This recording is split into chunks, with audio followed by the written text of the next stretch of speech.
The White Lotus started as the brilliant solution to a huge problem. Back in 2020, COVID-19 threatened to destroy the entertainment industry, and HBO needed a show that could be completely produced under lockdown conditions. It had to be irresistible to people stuck at home, but it also couldn't ignore the feeling of dread that crept through everyone at that time. Enter comedy drama guru Mike White, the creator of White Lotus and the director and writer of every single episode. Veteran of shows like Survivor and The Amazing Race, White knows a thing or two about wanderlust under stressful conditions, and how the resulting dynamics could make for great TV. In short, not unlike the show's most devious cast members, the rise of the White Lotus was driven by the perfect storm of opportunity. In fact, the now iconic location of Season 1, the 4 seasons at Hawaii, was actually the only resort willing to allow HBO to film for 13 weeks during the lockdowns. And because this happened during the pandemic, HBO gave the show a minuscule budget of around $4 million per an episode. So even every cast member is paid to scale, a system developed in the first season and that carried over with each installment. As executive producer David Bernard told The Hollywood Reporter, this is how they cast actors who want to do the project for the right reasons. A veritable passion project and reaction to a global crisis, The White Lotus captivated viewers with its ensemble cast of escapist misfits. While they're not trapped at home like the viewers, the staff and guests of The White Lotus are essentially imprisoned in paradise. And in this luxurious slice of heaven, each cast member goes through their own personal hell, typically through subverted expectations. The concept isn't that revolutionary, but thanks to the execution, The White Lotus Season 1 is a pristine time capsule of lockdown-inspired, darkly comedic storytelling. Whether it's Paula's performative wokeness, Belinda and Tanya using each other, or Shane and Rachel's doomed marriage, The White Lotus Season 1 provides no easy answers for either likable or hateable cast members. Indeed, it's never about the solution that we expect them to arrive at. Instead of using these experiences for personal growth, the Season 1 characters evolve and they de-evolve based on their current levels of awareness. And that's a huge part of why the characters are so compelling. Speaking of which, the standout misfit is none other than the hotel manager, Armand, a man who suffers from addiction and substance abuse. Now, while the first season tackled this matter with sensitivity, it also held nothing back in depicting Armand's relapse. From the promised death to the revelations in each character's journey, The White Lotus paints a truly absurd but still realistic picture of class war in paradise. Even Armand and Dylan's sex scene is a subversive throwback to the days when depictions of gay sex were considered transgressive. It was also a brilliant decision not to market The White Lotus specifically as an LGBTQ+ show, only to feature the most explicit gay sex scene in mainstream TV in 2021. But this isn't to say that the series pulls its punches when it comes to queer characters. Whether rich, poor, queer, or cisgender, everyone trapped in this paradise is forced to confront either their base instincts or their principles, only to end right back in square one, or worse. And not to bury the headline, but the jokes in Season 1 also hit much harder compared to the other seasons. Indeed, the result of these quirky, chaotic social dynamics speaks for itself. The White Lotus Season 1 was seen by 9 million viewers and won 5 of the total 20 Emmys that it was nominated for, including the award for Outstanding Limited or Anthology Series. Moreover, the second season was later nominated for 23 more Emmy Awards, 5 of which it took home. And from Season 1 averaging 9 million viewers per an episode, Season 2 garnered an outstanding 15 million, with Season 3 seemingly approaching the 20 million ceiling. Also, thanks to the success of the first season, the initial $4 million budget per an episode was raised to an estimated $6 to $7 million in Season 3. Despite all this commercial success, however, why are critics and viewers divided when it comes to the succeeding seasons of The White Lotus? While Season 1 became an instant classic, the moment the show started to expand beyond its original concept, things began to shift.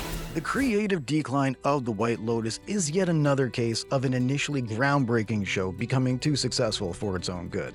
Birthed by HBO's desperation to film anything, when the world was trapped by the pandemic, The White Lotus was supposed to be just a limited series. However, confronted with a bigger paycheck and condemned to a life of high-end luxury travel, Mike White and his crew had no choice but to expand the possibilities of what was initially a single-season concept. And this isn't to say that Season 2 makes for bad TV. In particular, the latter seasons do a great job of connecting the dots in this anthology, leveraging its core concept to unravel bigger crimes, mysteries, and revelations. And yet, there's the rub. Ironically, the fall of the White Lotus began when it started going big. A big aspect of why Season 1 is so captivating is its almost minimalist approach, and this is completely thrown out the window in the next seasons. While none of the characters even left the resort in Season 1, the succeeding installments didn't just venture way beyond the White Lotus, but also involved organized crime and high-level money laundering, and although those plotlines do make for good TV, they also kind of pull focus away from the weird Twin Peaks vibe of the isolated resort. To be fair, however, Season 2 does stay true to the complex, chaotic dynamics that made Season 1 so great. For instance, the problems between Ethan, Cameron, Harper, and Daphne aren't just about old money versus the new wealthy. The two couples also kind of glimpse the psychosexual power plays that drive this end of the economic spectrum. However, perhaps the best subversion of luxury destination romance happens when Lucia cons the DeGrasso family for €50,000. An inside look into the lives of Sicilian sex workers. This was exactly what the White Lotus needed to expand upon its themes of sex, drugs, and class war. In addition, the DeGrasso's dealings with intergenerational trauma picked up where Season 1's Mossbachers left off. With that being said, these core plot lines also ended up being all too predictable, and this is especially true for the continuation of Tanya's overly convoluted character arc in Season 2. After Quentin fails to make Tanya overdose on cocaine, their plan to kill Tanya becomes needlessly complicated and obviously headed towards the signature foreshadowed death. Quentin's palazzo was gorgeous, the evil elite gays were fabulous, and Tanya's accidental death may be the best dark joke from Season 2. But in the end, Tanya's ditziness was kinda overplayed, and Quentin made for a truly incompetent criminal mastermind, and any potential comedy in those situations just kinda fell flat. So ultimately, even the grand finale wasn't enough for the second season to outdo the first. But what about Season 3? Did the show manage to regain the first season magic in the third installment? Not exactly. Now, this is when the storytelling really falls off the deep end.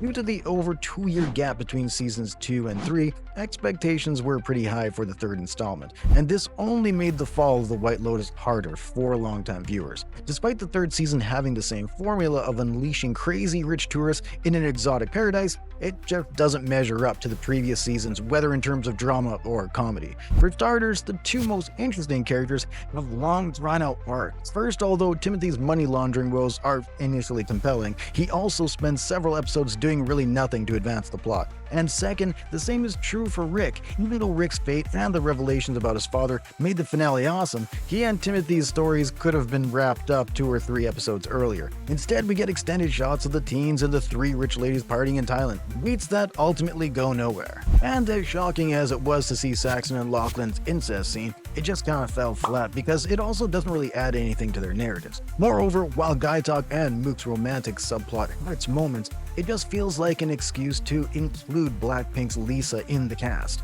In the end, Belinda making off with the $5 million from Greg does deliver some satisfaction, but with no follow-up to the consequences of Timothy's crimes, which is implied to involve a much greater fortune, even Belinda and Rick's grand finales couldn't save the third season.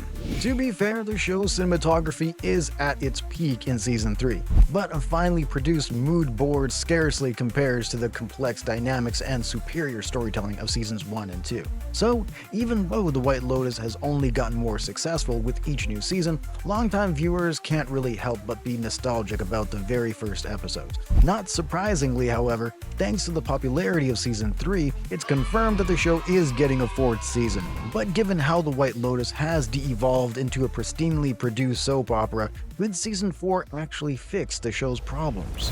No longer constrained by the limits of imposed lockdowns, the succeeding seasons of The White Lotus were produced just like any other show. And maybe this lack of a challenge is why the show transformed into a bland, half-baked dramedy. On the other hand, the legacy of The White Lotus may not be dead in the water just yet. Currently, it's unknown which exotic locale the White Lotus will take us to next, but the ending of Season 3 does pave the way for the show to recapture lightning in a bottle. Indeed, Belinda and Zion's newfound wealth is the ultimate double-edged dagger. Apart from giving them a taste of the privileged life, their $5 million bribe money could position Belinda to fully transition into a villain in Season 4. In fact, Greg and Chloe could inadvertently reunite with Belinda as the guests at her new wellness center, conveniently located at yet another branch of the White Lotus franchise. Combined with the continuation of its overarching narrative, Season 4 also needs to return to the dark but laugh-out-loud humor of Season 1 and the compelling social dynamics of the first and second seasons. Throw in the perfect cinematography of Season 3 and the fourth season may just outdo Season 1. In the end, Season 4 could determine whether the show's concept is just a well-executed gimmick or if Mike White actually stumbled onto creating the greatest social satire series of the 21st century. What's clear is that the White Lotus already has everything it needs to outdo its groundbreaking first season. But what do you think? Did the fall of the White Lotus happen in Season 3, or did you actually like the third season of the show? More importantly, what do you think the showrunners need to do to recapture the magic that made Season 1 so iconic? Tell us your thoughts and theories about the White Lotus in the comments, and thanks for watching ScreenRant.